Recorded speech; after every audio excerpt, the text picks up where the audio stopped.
Hey everyone, it's your boy Matt. It is currently the 11th of May 2026 and this is a personal update. This one is a rant regarding why corruption exists in systems where we have policing authorities. The short answer is police are very stupid and they do very strange things on a daily basis. And I'm going to describe some of those behaviors that I've seen because it's just a continuous trend. They're just like this, right? You look at a thing, you see what behaviors it produces in the past, and you extrapolate that to what behaviors it's going to produce in the future. It's not difficult to see why we have the problems in our society that we do when you start looking at the behavior of our police departments. So, my first public interaction with the Canberra police was when they seized this guy's home and he had like 30 or 40 different firearms. Now, that bloke, if you're not if you haven't lived in the country, if you haven't been around firearms, you don't understand that that's not an uncommon thing to happen. Firearms are things which people accumulate over time, like you'll have your grandparents' rifle, your great-grandpa's rifle from World War One. You'll have a series of heirlooms, and you'll have these things. And because these are weapons and they have a cultural significance, people don't not to want to throw them away, and they can't bear selling them. So what will happen is that they'll pass them on to a collector or a person in the community who is a little bit eccentric and just really likes guns. Okay, people collect things.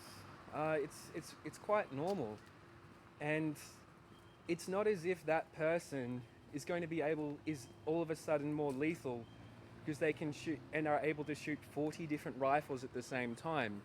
They're all going to be bolt action guns. That's the best action you can really get in Australia. Lever action in some circumstances, I guess.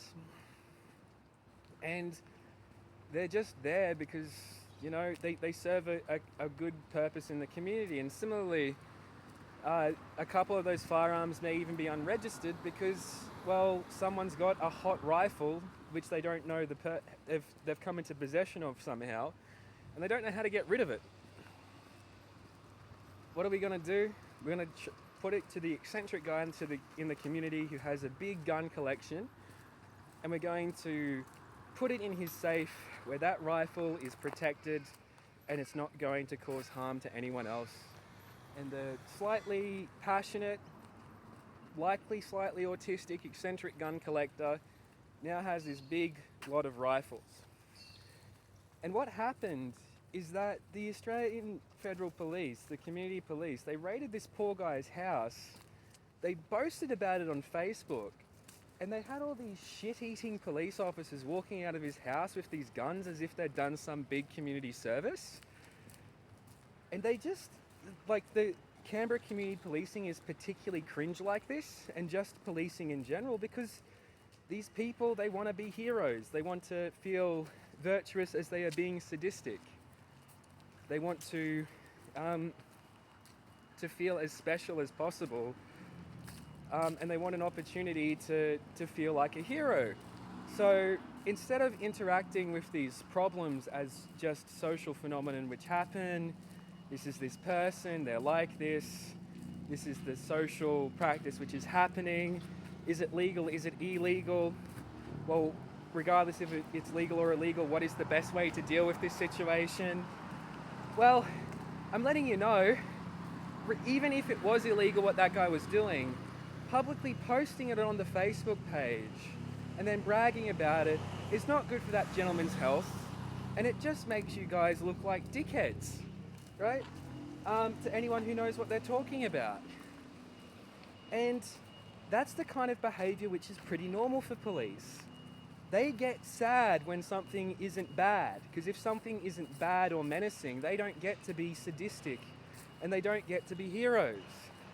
So I spend my time constantly being abused by these people because I need to be a terrible person so they can engage in this practice of you know, so they can be a hero, so they can be sadistic, so they can behave terribly. right? Uh, and it's a pretty fucking shitty situation to be in. And it gets even more cringe, more cringe. So I had this ARPA investigator called Theo Aliku, and he was the most dense shit I've had the misfortune of interacting with. And he was like trying to mentor me, trying to buddy me as if there was something wrong with me. Meanwhile, he's intimidating me, stopping me from getting work, and sort of just positioning himself in as this sort of hero figure, I guess. And it was just the cringiest thing. And I had the same thing with this other police officer from Queensland called Lee, who I have had an up and down relationship with. Just cops are like this. And now I have all these things going on in the background which I never really know about.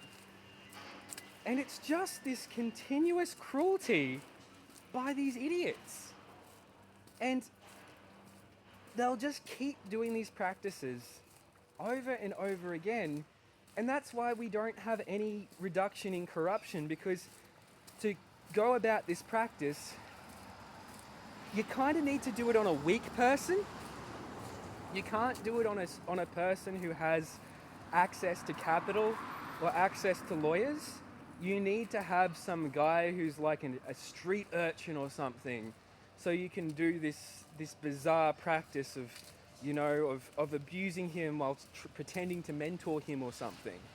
And I've had that happen to me so often, so fucking often, by the ACT police. Like, they're literally fucking keeping me in poverty while they're pretending to be my friend and mentor. And I don't need a mentor. I'm more intelligent than you. I'm the person who's training you dumb shits on how to be decent human beings. Right? And this process gets repeated over and over again until the point where your life cannot advance and you're permanently trapped in poverty, so you can allow some dickhead police officer to be able to feel like a bit of a hero as they pretend to be your mentor figure and your abuser at the same time. And I've been in this dance for years now. I've had people enter my home who have been police, or people who are community assigned mentors or some shit. Just leave me the fuck alone. Leave me the fuck alone. I'm in my situation because you guys are abusing me, not because there's anything wrong with me. And the interactions and the years of abuse piled on top of each other is what has made me into who I am. Okay? That's the problem. That is the problem. You guys are stupid and sadistic and useless, and you are not servants of the community, and you are not heroes. You're fucking idiots. Have a good day, everyone.